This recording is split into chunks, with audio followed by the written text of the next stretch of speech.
Branislav Gröling pod palbou kritiky. Chaos, nedostatok riešení a rozporúplné názory. Branislav Gröling, predseda strany SAS a bývalý minister školstva, sa opäť ocitol v hľadáčiku kritiky. Tentoraz od Michala Kaliňáka, štátneho tajomníka Ministerstva investícií, regionálneho rozvoja a informatizácie. A čo je dôvodom tejto ostrej výmeny názorov?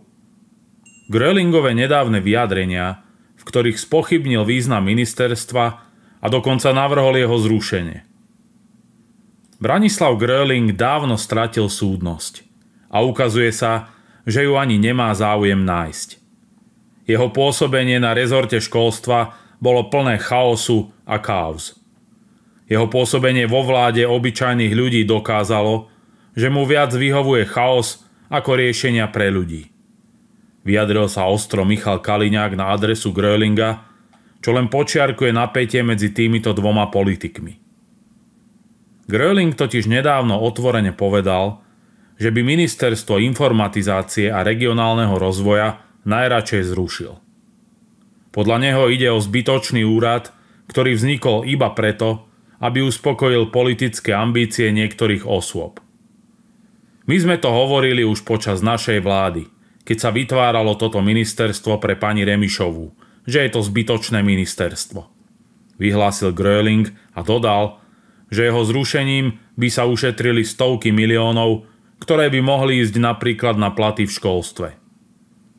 Nezabudol sa pritom opýtať, na čo je dobré aj ministerstvo športu, pričom narážal na to, že bolo zriadené iba pre uspokojenie Andreja Danka.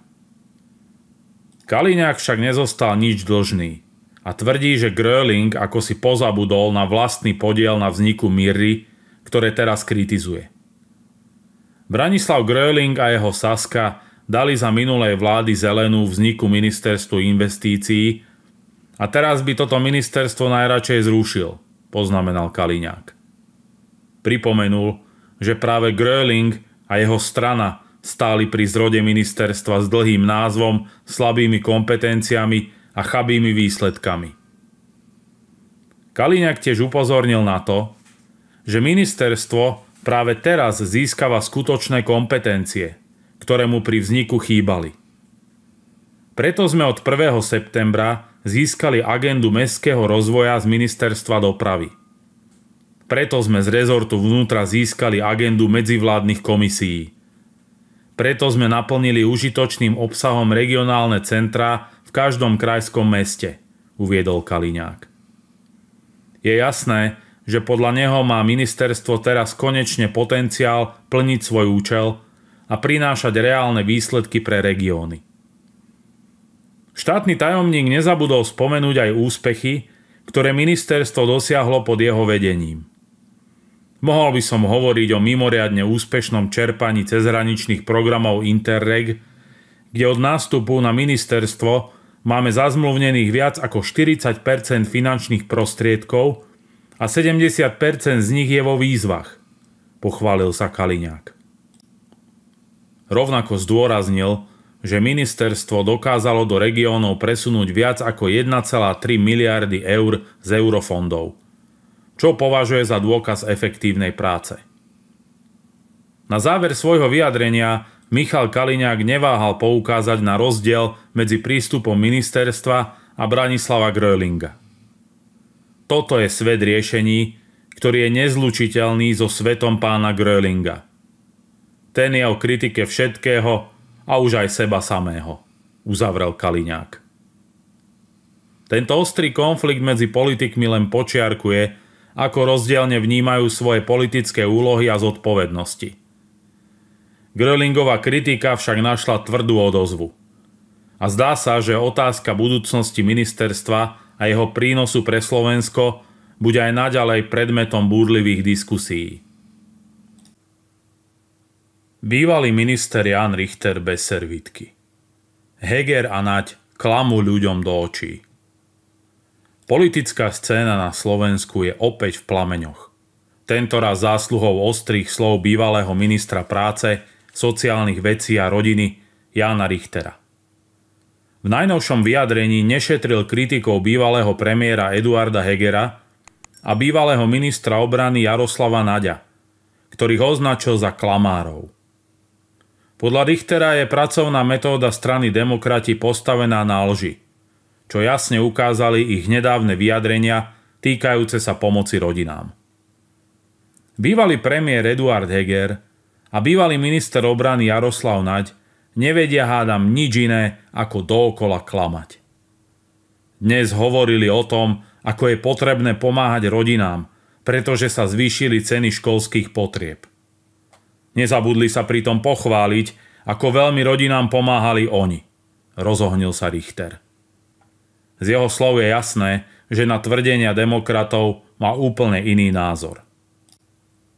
Richter na nich nenechal nitku suchú a pripomenul, čo všetko Hegerova vláda spravila, alebo skôr nespravila pre slovenské rodiny. Zrušili obedy zadarmo. Zrušili smerom zavedený príspevok 100 eur na školské potreby pre prvákov. Samozrejme, keď videli, že hrozia predčasné voľby, narýchlo tento bonus rodičom prvákov vrátili, uviedol. Podľa neho sa demokratom podarilo vrátiť benefit pre rodičov až na poslednú chvíľu, a to len preto, aby si zachránili vlastnú kožu. Richter tiež upozornil na ďalšiu kontroverznú tému. Daňový bonus na dieťa. Podľa neho síce Heger s Naďom tento bonus zvýšili, ale len na krátky čas. Nastavili ho totiž tak, aby sa rodičom od 1. januára 2025 automaticky znížil, vysvetlil Richter. A tu sa podľa neho skrýva podstata problému. Politici, ktorí tvrdia, že znižovanie daňového bonusu je vina súčasnej vlády, vlastne ľuďom nehovoria celú pravdu. Pravda je taká, že ho znížili oni už v jeho zárodku. Ale to ľuďom nepovedia. Radšej budú opäť klamať, dodal.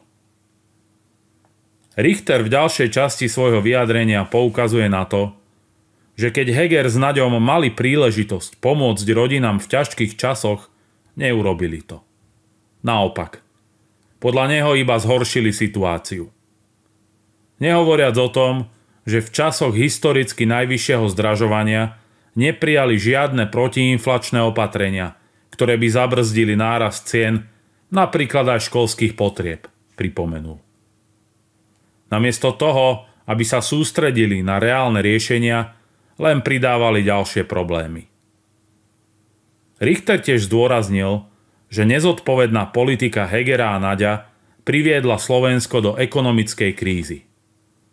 Jediné, čo urobili na 100%, je navýšenie verejného dlhu o 24 miliárd eur, zdôraznil. Súčasná vláda je teraz podľa neho v pozícii, keď musí upratovať bordel, ktorý po sebe zanechali ich predchodcovia. Jan Richter nepochybuje o tom, že strana Demokrati a jej lídri, ako Heger a Naď, využívajú klamstvá ako svoju pracovnú metódu. Namiesto toho, aby sa sústredili na skutočné riešenia pre slovenské rodiny, sa len snažia zakryť svoje chyby a zlyhania z minulosti. Podľa Richtera je najvyšší čas, aby verejnosť spoznala pravdu a prestala sa nechať klamať prázdnymi sľubmi a neodbornými krokmi bývalých vládnych predstaviteľov.